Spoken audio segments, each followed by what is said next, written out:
So fall is one of the best times of the year to plant a fresh crop of collards in your garden. You know, collards happen to be one of the top 10 hardy greens, and hardy greens are the greens that can take a frost and keep on growing. You know, they're perfect for fall and winter gardens. So today I'd like to share with you the 7 keys to successfully growing fall collards. Hello, my name's Lynn Gillespie, and I am an organic farmer, and I've been growing hardy greens 52 weeks of the year in the Rocky Mountains for over 35 years, and I love to grow collards through the cold season, and you can learn how easy it is to grow collards too. Let's go ahead and get started with key number 1.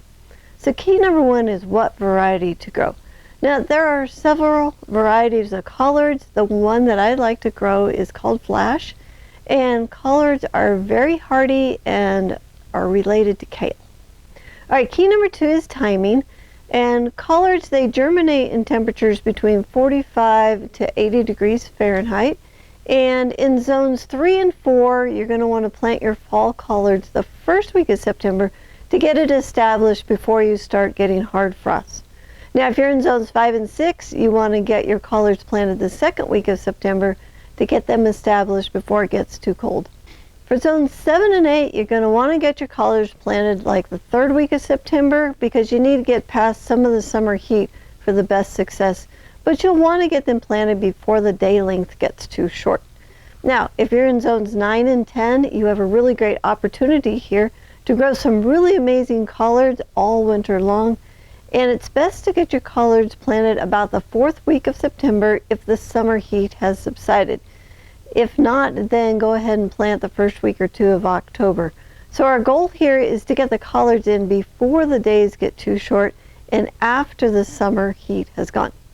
All right, key number 3 is location. The sun will be low in the sky during the cold months, so you'll want to grow your collards in full sun. So if you don't have a garden spot that is in full sun, go ahead and see if one of your neighbors has the perfect location. You know, they just might want to grow some collards with you. So key number 4 is plant spacing. So I like to harvest small leaves, not large tough leaves. So I plant the collards in tight spacing to keep the leaf size down, and I will plant every ½ inch down the row with the rows 3 inches apart, and then I will thin them just a little bit to the plants about 1 to 2 inches apart, but it's fine for it to come up nice and thick. All right, key number 5 is water. This is a major key. So the plants are too wet, they can rot off at the soil level, and they become waterlogged, and that causes them to freeze harder. So it's important to only water when it is needed.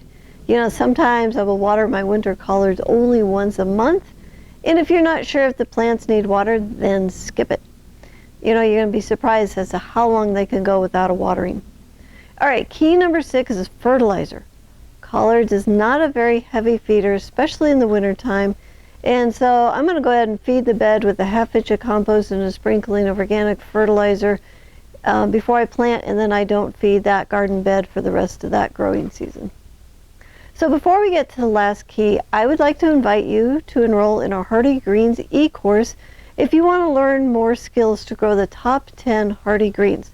So in this course, you can learn which variety of greens grow well and which ones do not, what soil the hardy greens grow in, and how to create that soil, how to keep your greens growing when the temperature dips to 0 degrees Fahrenheit, how to make an easy protective structure to grow your greens in, and how to use cheater heaters to get your plants through the coldest nights, how to enhance the antifreeze system in your plants so they can survive, and so much more. So if you want to learn more, you can go to our website, thelivingfarm.org/hardy-greens-ecourse. And if anyone is interested, there is a $30 coupon code in the description below for you to get a discount off the course. All right, key number 7 is protection. So for a lot of us who get snow in the winter, we need to keep the plants covered so they can be a little bit warmer in the wintertime and to keep the ground from freezing. So you'll need 3 layers. The first is a rigid structure to keep the cover off the plants. I use a low tunnel or cold frame. The next is an insulative cover, and last is a waterproof cover. So it's important to keep the insulative cover dry. So you're going to want to keep the plastic over the insulated cover. So with these 3 layers, you can protect your plants down to around 20 degrees Fahrenheit. If your plant needs more protection down to 0 degrees, we teach those skills in the Hardy Greens eCourse. You know, collards is one of the best and unique hardy greens to grow in the fall and the winter, and with just a few garden tools and a few new skills, you can grow collards during the cold season.